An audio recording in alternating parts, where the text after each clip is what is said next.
Inkuru izindutse ibabaza abantu benshi cyane bagiye batandukanye bo hirya no hino mu gihugu cy'u Rwanda, cyane cyane abatuye ngo abagenderera mu karere ka Gatsibo. Ni ukuri kw'Imana, ibibereye muri kano karere ka Gatsibo birababaje kandi biteye agahinda n'umubabaro.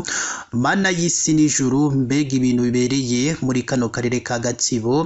Kuri ubu ngubu rero nta yindi nkuru irimo iragenda igarukwaho n'abantu benshi, umusore w'imyaka 25 yishe nyina umubyara. Ese baba bapfuye iki kugira ngo uyu musore afate umwanzuro wo gukubita nyina umubyara maze akahita abura ubuzima? Byinshi rero urimo uragenda wibaza nibyo tuje kugenda tubasobanurira muri aya makuru yacu y'uyu munsi y'akababaro kandi ateye agahinda. Ni inkuru rero y'umusore uri mu kigero cy'imyaka 25 utuye mu murenge wa Muhura muri kano karere ka Gatsibo. Kuri ubu ngubu amakuru ahari ni uko uyu musore yamaze gutabwa muri yombi n'inzego z'umutekano nyuma y'uko gukekwaho kwica nyina umubyara uri mu kigero cy'imyaka 60 y'amavuko, amuziza ko amubuza gutereta umugore baturanye yari yarinjiye. Mana y'isi n'ijuru, munyumvire buno bwicanyi uyu musore yakoreye nyina umubyara. Iyi nkuru rero yamenyekanye mu gitondo cyo kuri uyu wa kane tariki ya 10 Nyakanga 2025, ibera mu mudugudu wa Gihembe mu kagari ka Rumuri muri uyu murenge wa Muhura. Umwe rero mu baturage baganiriye n'itangazamakuru yavuze ko uyu musore yari amaze igihe kinini yarinjiye uwo mugore, ariko ngo akaba n'ubusanzwe yaragaragazaga imyitwarire itari myiza. Ati yari umuntu ubona ufite ikibazo bitewe n'imyitwarire itari myiza yamurangaga mu bandi. Iby'uko yari yarinjiye uriya mugore byo birazwi cyane inaha, kandi mama we ntabwo yari abimushigikiyemo. Rero twabyutse dusanga yivuganye nyina yamuvukije ubuzima. Ni inkuru rero nkatwe baturage batuye hano muri uyu mudugudu ikomeje kugenda ishengura imitima yacu. Ati rwose turababaye cyane. Ni inkuru kandi yanemejwe n'umunyamabanga nshingwabikorwa w'umurenge wa Muhura witwa Gilbert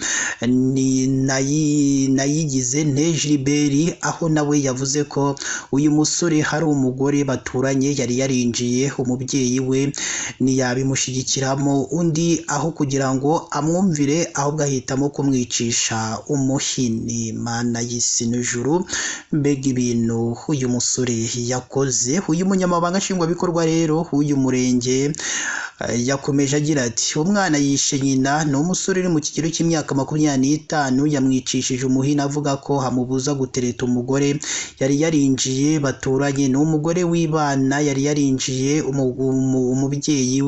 umubyeyi we ntiyigeze abimushyigikiramo. Uyu munsi rero yamwicishije umuhini, ariko yahise atabwa muri yombi n'inzego zibifitiye ububasha. Gitifu yakomeje avuga ko kuri ubu uyu musore yamaze gutabwa muri yombi na RIB. Ati ubutumwa dutanga ni uko umuntu aramutse agize ikibazo yajya yegera ubuyobozi. Turababwira ko ubuzima bw'umuntu ari ntavogerwa, nta muntu wemerewe kuvutsa ubuzima undi muntu.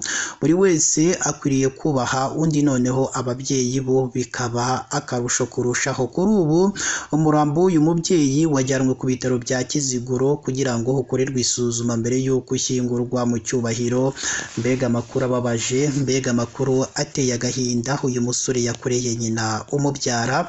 Abagiye batandukanye bose rero bakomeje kugenda bagaruka kuri iyi nkuru y'akababaro kandi iteye agahinda y'uyu musore, aho bose bavuga ko uyu musore nyine yakoze igikorwa cy'ubunyamaswa. Ati kwambura ubuzima umubyeyi wawe ukubyara. Ati ni inkuru y'akababaro kandi iteye agahinda. Ati uwo musore nyine agombe abihanirwe by'intangarugero, kuko urumva ko yakoze amakosa, yakoze amarorerwa.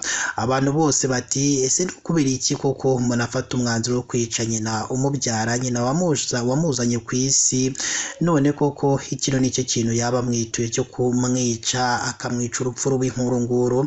Ati rero uwo musore rwose abiryozwe. Reka rero natwe dusoreze hano n'iyi nkuru. Byinshi tuzagenda tumenya byerekeranye n'iyi nkuru tuzabigaruka mu makuru yacu tugenda dutambutsa umunsi ku munsi.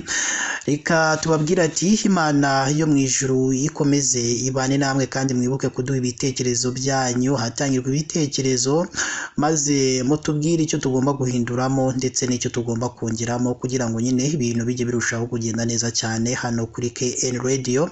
Imana ibane namwe.